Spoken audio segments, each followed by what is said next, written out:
Constructing personal informative speech. An informative speech tells an audience about a process, event, or concept. Whether you are explaining how to grow a garden or describing a historical event, writing an informative speech is pretty straightforward. Knowing the topic inside and out is key, so start by conducting thorough research. Organize your speech logically so your audience can easily follow and keep your language clear. Since speeches are recited out loud, be sure to set aside time after writing to perfect your delivery. Choose a subject that interests you if the topic isn't assigned.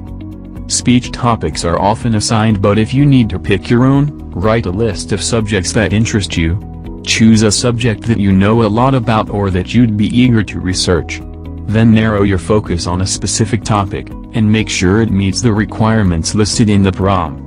Suppose your prompt instructs you to inform the audience about a hobby or activity. Make a list of your clubs, sports, and other activities, and choose the one that interests you most. Then zoom in on one particular aspect or process to focus on in your speech. For instance, if you like tennis, you can't discuss every aspect of the sport in a single speech. Instead, you could focus on a specific technique, like serving the ball. Gather a variety of reliable sources to back your claims. While you may refer to your personal experience in the speech, you'll need to conduct research and cite authoritative sources. The right sources depend on your topic, but generally include textbooks and encyclopedias, scholarly articles, reputable news bureaus, and government documents. For example, if your speech is about a historical event, find primary sources, like letters or newspaper articles published at the time of the event. Additionally, include secondary sources, such as scholarly articles written by experts on the event. If you're informing the audience about a medical condition, find information in medical encyclopedias, scientific journals, and government health websites. Tip: organize your sources in a works cited page. Even if the assignment doesn't require a works cited page, it'll help you keep track of your sources. Form a clear understanding of the process or concept you are describing. Make sure you know your topic inside and out. You should be able to describe it clearly and concisely. In addition to conducting research, talking to your family and friends about your topic can help refine your understanding. For instance, if your speech is on growing plants from seeds, explain the process step by step to a friend or a relative. Ask them if any parts in your explanation seemed muddy or vague.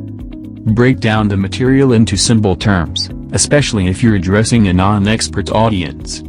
Think about how you describe the topic to a grandparent or younger sibling. If you can't avoid using jargon, be sure to define technical words in clear, simple terms. Come up with a thesis that concisely presents your speech's purpose. Your thesis conveys your speech's central focus and should be as specific as possible. Check with your instructor about formatting your thesis. They may encourage you to describe your purpose by referencing yourself. However, if your assignment calls for more formal language, you'll need to skip phrases such as "my purpose is" or "I'm here to explain." For example, if your speech is on the poet Charles Baudelaire, a strong thesis would be, "I am here to explain how city life and exotic travel shaped the key poetic themes of Charles Baudelaire's work." While the goal of an informative speech isn't to make a defensible claim, your thesis still needs to be specific. For instance, "I'm going to talk about carburetors" is vague. "My purpose today is to explain how to take apart a variable choke carburetor" is more specific. Focus on informing your audience instead of persuading them. Keep in mind, an informative speech doesn't aim to persuade the audience to accept a claim. Instead of crafting an argument or appealing to emotions, present an objective speech that clearly spells out your subject matter. This means your organization and language need to be step-by-step instead of argumentative.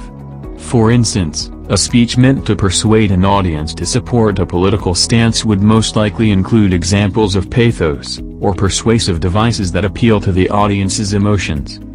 On the other hand, an informative speech on how to grow pitcher plants would present clear, objective steps.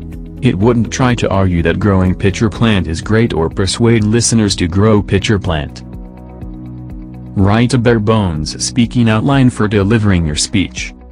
After you've written a complete sentence outline, whittle it down to a skeleton outline. A skeleton outline includes short words and sentence fragments instead of full sentences. You can write the speaking outline on note cards and use them to stay on track when you deliver your speech. Delivering memorized remarks instead of reading verbatim is more engaging. A section of a speaking outline would look like this. 3. YMCA's focus on healthy living. A commitment to overall health, both body and mind. B. Programs that support commitment. 1. Annual Kids Day. 2. Fitness facilities. 3. Classes and group activities. Include a hook, thesis, and roadmap of your speech in the introduction. It's common to begin a speech with an attention-grabbing device, such as an anecdote, rhetorical question, or quote. After getting the audience's attention, state your thesis, then preview the points your speech will cover. For example, you could begin with, "Have you ever wondered how a figure skater could possibly jump, twist, and land on the thin blade of an ice skate? From proper technique to the physical forces at play, I'll explain how world-class skaters achieve jaw-dropping jumps and spins." Once you've established your purpose, preview your speech. After describing the basic technical aspects of jumping, I'll discuss the physics behind jumps and spins. Finally, I'll explain the 6 types of jumps and clarify why some are more difficult than others. Some people prefer to write the speech's body before the introduction. For others, writing the intro first helps them figure out how to organize the rest of the speech. Present your main ideas in a logically organized body.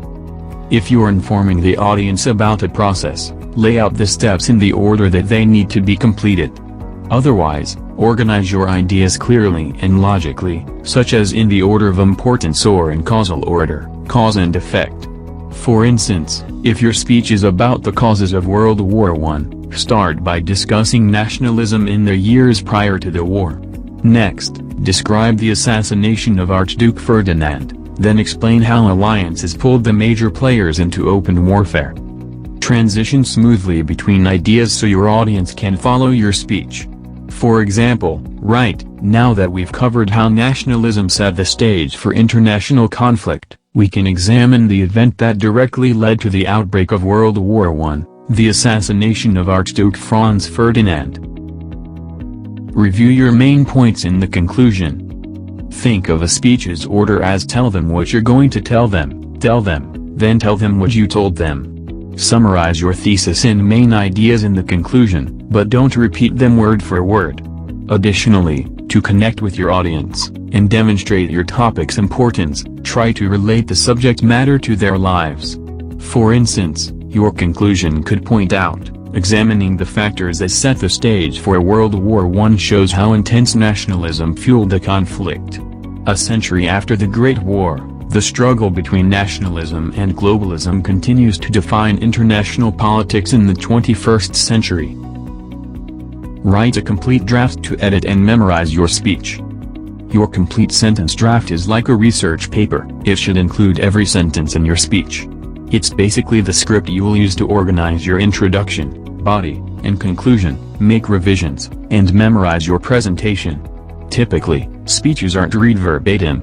Instead, you'll memorize the speech and use a bare-bones outline to stay on track. Avoid information overload. When you compose your speech, read out loud as you write. Focus on keeping your sentence structure simple and clear. Your audience will have a hard time following along if your language is too complicated. Write the main points and helpful cues on note cards. Memorizing the introduction, key points, and conclusion word for word is wise. However, unless your teacher requires it, don't feel like you have to memorize the entire speech verbatim.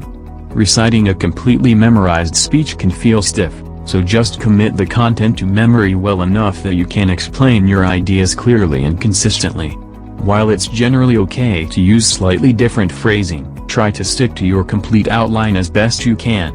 If you veer off too much or insert too many additional words, you could end up exceeding your time limit. Keep in mind your speaking outline will help you stay focused. As for quotes and statistics, feel free to write them on your note cards for quick reference. Memorization tip: break up the speech into smaller parts, and memorize it section by section. Memorize one sentence, then, when you feel confident, add the next. Continue practicing with gradually longer passages until you know the speech like the back of your hand. Project confidence with eye contact, gestures, and good posture. Use hand gestures to emphasize key words and ideas, and make natural eye contact to engage the audience. Be sure to switch your gaze every 5 or 10 seconds instead of staring blankly in a single direction. Instead of slouching, stand up tall with your shoulders back. In addition to projecting confidence, good posture will help you breathe deeply to support your voice. Practice the speech in a mirror or to a friend. Once you've committed the speech to memory, work on making your delivery as engaging as possible. Watch yourself in a mirror or record yourself to make sure you appear confident and natural. Get a second opinion and ask a friend or a relative to watch you and offer feedback. Have them point out any spots that dragged or seemed disorganized. Ask if your tone was engaging, if you used body language effectively, and if your volume, pitch, and pacing need any tweaks. Make sure you stay within the time limit. Use a stopwatch or cell phone app to time yourself when you practice your speech. Speak clearly and avoid rushing, but work on keeping your speech under the time limit, if your instructor set one. If you keep exceeding the time limit, review your complete sentence outline. Cut any fluff and simplify complicated phrases. If your speech isn't long enough, look for areas that could use more detail or consider adding another section to the body. Just make sure any content you add is relevant. For instance, if your speech on nationalism in World War I is 2 minutes too short, you could add a section about how nationalism manifested in specific countries, including Britain, Germany, Austria-Hungary, and Serbia. Have you ever thought about sticking the tongs of a fork in the creamy part of your Oreos so that you can dunk it in milk without getting your fingers messy? Missing an earring or other small object? Put a stocking around the end of your vacuum hose and use it to search so that it will be pulled up without being sucked all the way into the vacuum. Anyone with internet access can tell you that there are all kinds of these types of life hacks out there. In this video, though, we're going to give you some life hacks for informative speaking. We'll detail some techniques you'll want to use in your informative speeches, and we'll also discuss some helpful tips to becoming an effective informative speaker. Let's get started. Let's begin with some of the basic techniques you will use to inform. Generally speaking, there are 4 ways to impart knowledge. You can provide a definition, you can describe, you can explain, and you can demonstrate. The French Enlightenment era philosopher Voltaire once famously said, "If you wish to converse with me, define your terms." Defining is an essential first step to most educational endeavors. In addition to defining, though, you may also choose to describe something to your audience. How would you do this? The best way is to use vivid, concrete language and imagery. The goal is to help your audience picture in their mind what you're talking about as they're listening to you. Check out this example from Dr. Martin Luther King Jr.'s I Have a Dream speech. But we refuse to believe that the Bank of Justice is bankrupt. We refuse to believe that there are insufficient funds in the great vaults of opportunity of this nation. So we've come to cash this check, a check that will give us upon demand the riches of freedom and the security of justice. Words like bank, funds, vaults, and check all give us visual metaphors to think about the promises made to all Americans.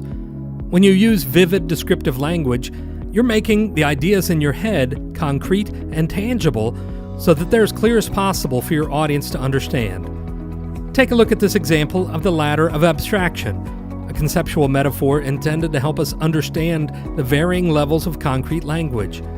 As you can see from this example, the farther down the ladder you go, the more specific and definite the nouns become. making the meaning much clearer along the way. Explanations, the third basic teaching technique, are great to detail how something works or how to address cause and effect, while the final technique, demonstrations, are perfect in teaching others how to do something. While using these four basic techniques and organizing your speech appropriately will be essential, you'll also want to remember a few other tips. First, while there are exceptions, objectivity is key to most forms of informational speaking.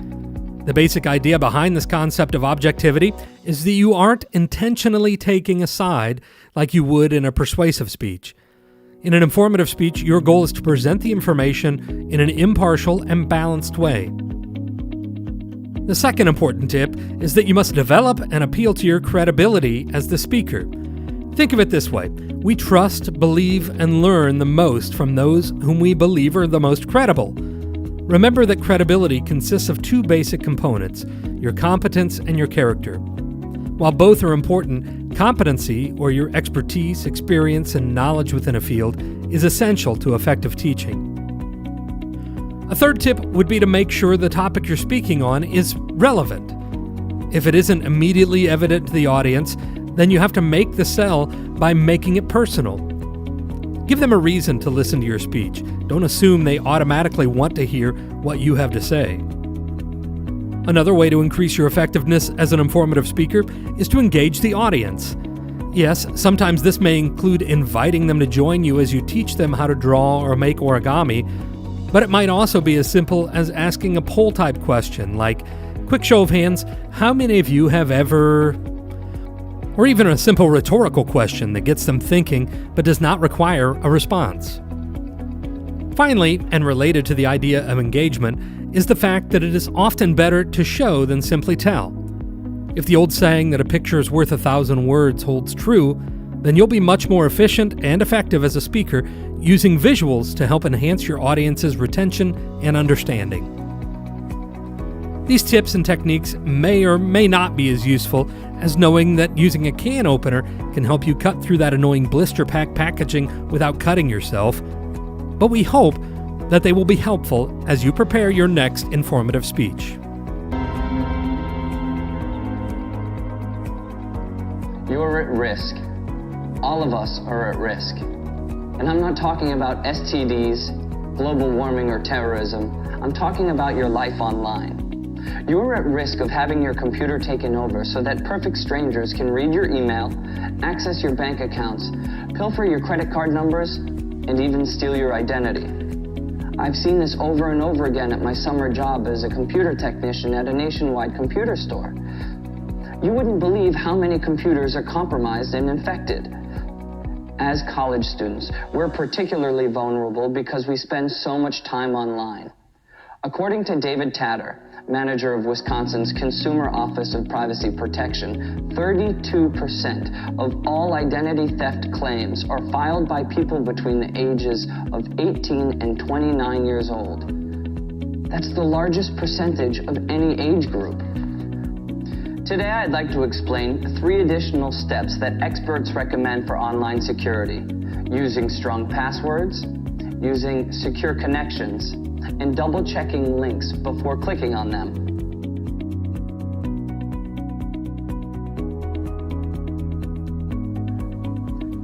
Step 1. The first step is using strong passwords for email accounts, bank accounts, and everything else that you do online.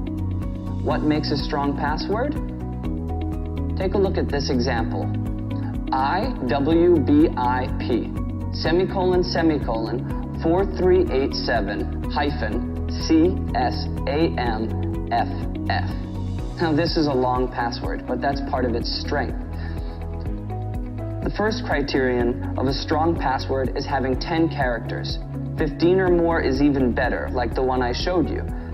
It should also include upper and lowercase letters, numbers, and punctuation, such as semicolons, hyphens, and underscores. According to Microsoft's online guide to creating strong passwords, when your passwords contain long combinations of seemingly random letters, numbers, and punctuation, your security increases exponentially. meaning that a password like the one I showed you is literally billions of times more secure than something short and ordinary, like hot dog or college. In addition to having a strong password, you should use a secure connection whenever possible. How do you know if a connection is secure or insecure? Here's an insecure connection. If you look at the address bar, you'll see the first letters are HTTP, highlighted here with the red arrow. Whenever you see HTTP in a website address, your connection is not secure. It's fine to read websites with this kind of connection, but you should never transmit sensitive information over HTTP. When the connection is secure, it will begin with HTTPS, as in this example. And think of the S as standing for safe or secure. So far, we've seen the importance of having a strong password and of using secure connections whenever transmitting sensitive data. The third step is double-checking links before you click them. This is a little more involved than the previous steps, but it's just as important. For example, here's an email that was supposedly sent from my bank, Franklin Bank. It tells me that I need to click on the blue link in order to update my account information. But if we take a closer look, we can see that while the link says bankfranklin.com, the actual destination is another site entirely. If I hold my cursor over the link for a second or two without clicking on it, the yellow box that pops up will show the real website, not Franklin Bank, but something called ssEDU.org.cn/DEDE. This looks like it might be my bank's information, but it's not. It's a fraudulent website run by a hacker who's trying to gain access to my financial information. By double-checking potentially questionable links before you click on them, you can avoid scams like this one. What do you do if the email link doesn't match the one your cursor reveals? The answer is, don't click. It's as simple as that.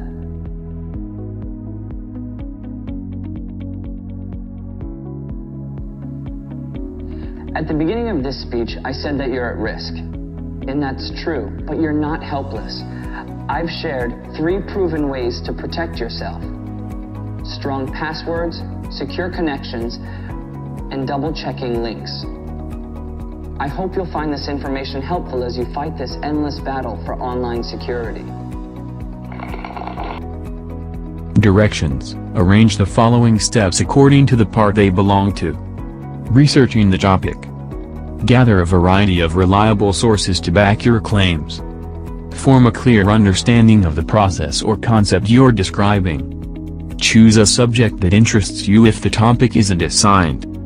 Come up with a thesis that concisely presents your speech's purpose. Focus on informing your audience instead of persuading them. Include a hook, thesis, and roadmap of your speech in the introduction. Write a bare-bones speaking outline for delivering your speech. Present your main ideas in a logically organized body. Drafting your speech.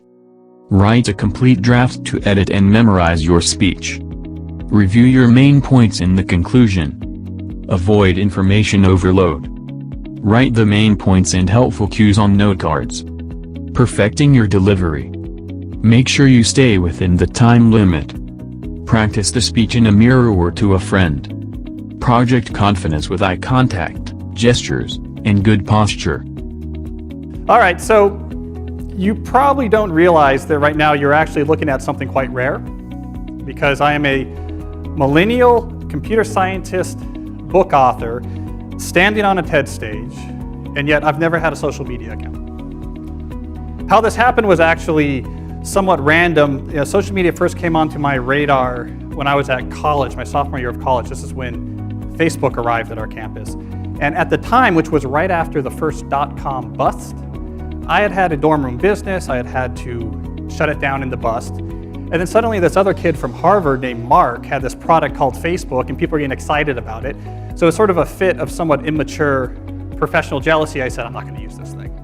I'm not going to help this kid's business. What's it ever going to amount to? So anyways, I go along my life. I look up not long later, and I see that everyone I know is really hooked on this thing. And from the clarity you can get when you have some objectivity, some perspective on it, I realized this seems a little bit dangerous, so I never signed up. never had a social media account since. So I'm here for two reasons. I want to deliver two messages. The first message I want to deliver is that even though I've never had a social media account, I'm okay. You don't have to worry. It turns out I still have friends. I still know what's going on in the world. As a computer scientist, I still collaborate with people all around the world. I'm still regularly exposed serendipitously to interesting ideas, and I rarely describe myself as lacking in entertainment options. So I've been okay, but I'd go even farther. I'd go even farther and say not only am I okay without social media, but I think I'm actually better off. I think I'm happier. I think I find more sustainability in my life, and I think I've been more successful professionally because I don't use social media. So my second goal here on stage is to try to convince more of you to believe the same thing. To see if I could actually convince more of you that you too would be better off if you quit social media. So if the theme of this TEDx event is future tense, I guess in other words, this would be my vision of the future, would be one in which fewer people actually use social media. Okay, so that's a big claim. I think I need to back it up some. I thought what I would do is take the three most common objections I hear when I suggest to people that they quit social media. And then for each of these objections, I'll try to defuse the hype and see if I can actually push in some more reality. So this is the first most common objection I hear. That's not a hermit, that's actually a hipster web developer down from 8th Street. I'm not sure. Hipster or hermit, sometimes it's hard to tell. So this first objection goes as follows. Cal, social media is one of the fundamental technologies of the 21st century. To reject social media would be an act of extreme bloodism. It would be like riding to work in a horse or using a rotary phone. I can't take such a big stance in my life. So my reaction to that objection is, I think that is nonsense. Social media is not a fundamental technology. It leverages some fundamental technologies, but it's better understood as this, which is to say it's a source of entertainment. It's an entertainment product. The way the technologist Jaron Lanier puts it is that these companies offer you shiny treats in exchange for minutes of your attention and bytes of your personal data, which can then be packaged up and sold. So to say that you don't use social media should not be a large social stance. It's just rejecting one form of entertainment for others. It should be no more controversial than saying, I don't like newspapers, I like to get my news from magazines, or I prefer to watch cable series as opposed to network television series. It's not a major political or social stance to say you don't use this product. My use of the slot machine image up here also is not accidental, because if you look a little bit closer at these technologies, it's not just that they're a source of entertainment, but they're actually a somewhat unsavory source of entertainment. You know, we now know that many of the major social media companies hire individuals called attention engineers who borrow principles from Las Vegas casino gambling, among other places, to try to make these products as addictive as possible. That is the desired use case of these products, is that you use it in an addictive fashion because that maximizes the profit that can be extracted from your attention and data. So it's not a fundamental technology, it's just a source of entertainment, one among many, and it's somewhat unsavory if you look a little bit closer. So here's the second common objection I hear when I suggest that people quit social media. The objection goes as follows. Cal, I can't quit social media because it is vital to my success in the 21st century economy. If I do not have a well-cultivated social media brand, people won't know who I am, people won't be able to find me, opportunities won't come my way, and I will effectively disappear from the economy. So again, my reaction is, once again, this objection also is nonsense. So I recently published this book that draws on multiple different strands of evidence to make the point that in a competitive 21st century economy, what the market values is the ability to produce things that are rare and are valuable. You produce something that's rare and is valuable, the market will value that. What the market dismisses, for the most part, are activities that are easy to replicate and produce a small amount of value. Well, social media use is the epitome of an easy to replicate activity that does not directly produce a lot of value. It's something that any 16-year-old with a smartphone can do. By definition, the market is not going to give a lot of value to those behaviors. It's instead going to reward the deep, concentrated work required to build real skills and to apply those skills to produce things like a craftsman that are rare and that are valuable. To put it another way, if you can write an elegant algorithm, if you can write a legal brief that can change a case, if you can write 1,000 words of prose that's going to fixate a reader right to the end, if you can look at a sea of ambiguous data and apply statistics and pull out insights that could transform a whole business strategy, if you can do these type of activities which require deep work that produce outcomes that are rare and valuable, people will find you. You will be able to write your own ticket. You will be able to build the foundation of a very meaningful and successful professional life, regardless of how many Instagram followers you have. So this is the third common objection I hear when I suggest to people that they quit social media. And in some sense, I think it might be one of the most important. So this objection goes as follows. Cal, maybe I agree with you. Maybe you're right. It's not a fundamental technology. Maybe using social media is not at the core of my professional success. But you know what? It's harmless. I have some fun on it. Weird Twitter is funny. I don't even really use it that much. I'm a first adopter. It's just kind of interesting to try it out. And maybe I might miss out on something if I don't use it. What's the harm? So again, I look back and I say, this objection also is nonsense. In this case, what it misses is what I think is a very important reality that we need to talk about more frankly, which is that social media brings with it multiple, well-documented, significant harms. And we actually have to confront these harms head-on when trying to make decisions about whether or not we embrace this technology and let it into our lives. So one of these harms that we know this technology brings has to do with your professional success. So I just argued before that the ability to focus intensely to produce things that are rare and valuable, to hone skills that the marketplace values, that this is what's going to matter in our economy. But right before that, I argued that social media tools are designed to be addictive. The actual desired use case of these tools is that you fragment your attention as much as possible throughout your waking hours. That's how these tools are designed to use. Well, we have a growing amount of research which tells us that if you spend large portions of your day in a state of fragmented attention, so large portions of your day where you're constantly breaking up your attention, take a quick glance, do a just check, let me just quickly look at Instagram, that this can permanently reduce your capacity for concentration. In other words, you could permanently reduce your capacity to do exactly the type of deep effort that we're finding to be more and more necessary in an increasingly competitive economy. So social media use is not harmless. It can actually have a significant negative impact on your ability to thrive in the economy. I am especially worried about this when we look at the younger generation coming up, which is the most saturated in this technology. If you lose your ability to sustain concentration, you're going to become less and less relevant to this economy. There's also psychological harms that are well documented that social media brings that we do need to address.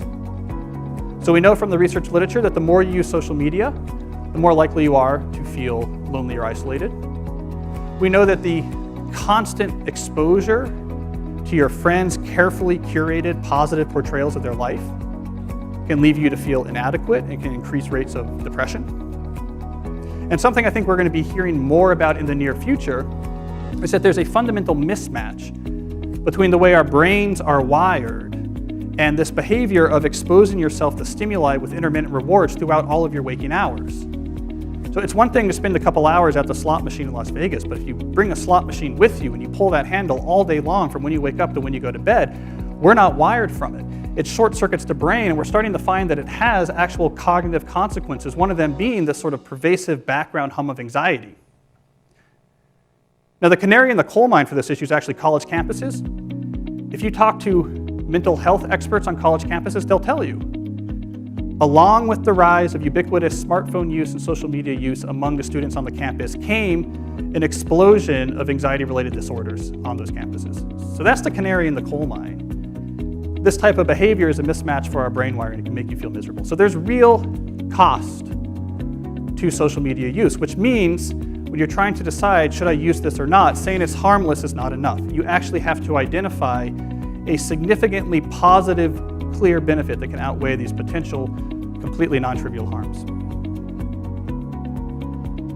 So people often ask, okay, but what is life like without social media? That can actually be a little bit scary to think about. What I've found from people I know who've gone through this process, there can be a few weeks that are difficult. It actually is like a true detox process. The first 2 weeks can be uncomfortable. You feel a little bit anxious, you feel like you're missing a limb. But after that, things settle down, and actually life after social media can be quite positive. there's two things I can report back to you from the world of no social media use. First, it can be quite productive. So I'm a professor at a research institution. I've written 5 books. I rarely work past 5 p.m. on the weekday. Part of the way I'm able to pull that off is because it turns out if you treat your attention with respect, so you don't fragment it, you allow it to stay whole, you preserve your ability to concentrate. When it comes time to work, you can actually do one thing after another and do it with intensity. And intensity can be traded for time. It's surprising how much you can get done in an 8-hour day if you're able to give each thing intense concentration after another. Something else I can report back from life without social media is that outside of work, things can be quite peaceful. So I often joke I'd be very comfortable being a 1930s farmer, because if you look at my leisure time, I read newspaper while the sun comes up. I listen to baseball on the radio. I, honest to God, sit in a leather chair and read hardcover books at night after my kids go to bed. It sounds old-fashioned, but I'll tell you, they were onto something back then. It's actually a restorative, very peaceful way to actually spend your time out of work. You don't have the constant hum of stimuli and the background hum of anxiety that comes along with that. So life without social media is really not so bad. So we pulled together these threads, and you see my full argument for why I think not everyone, but certainly much more people than right now use social media. Much more people should not be using social media. And that's because we can first, to summarize, discard with the main concerns that somehow it's a fundamental technology you have to use. Nonsense. It's a slot machine in your phone. We can discard with this notion that you're not going to get a job if you don't use social media. Nonsense. Anything a 16-year-old with a smartphone can do is not going to be what the market rewards. And then I emphasize the point that there's real harms with it. So it's not just harmless. You really would have to have a significant benefit before you would actually say this trade-off is worth it. And finally, I noted that life without social media, there's real positives associated with it. So I'm hoping that when many of you actually go through this same calculus, you'll at least consider the perspective I'm making right now, which is many more people would be much better off if they didn't use this technology. Now, of course, some of you might disagree. Some of you might have scathing but accurate critiques of me and my points. And of course, I welcome all negative feedback. I just ask that you direct your comments towards Twitter. Thank you. Guide questions. 1. Who is the speaker? 2. What is the message of the speaker? 3. What line strikes you the most? 4. Do you agree with the speaker? Yes or no? Why? 5. Do you consider the speaker as an effective, powerful or motivational one?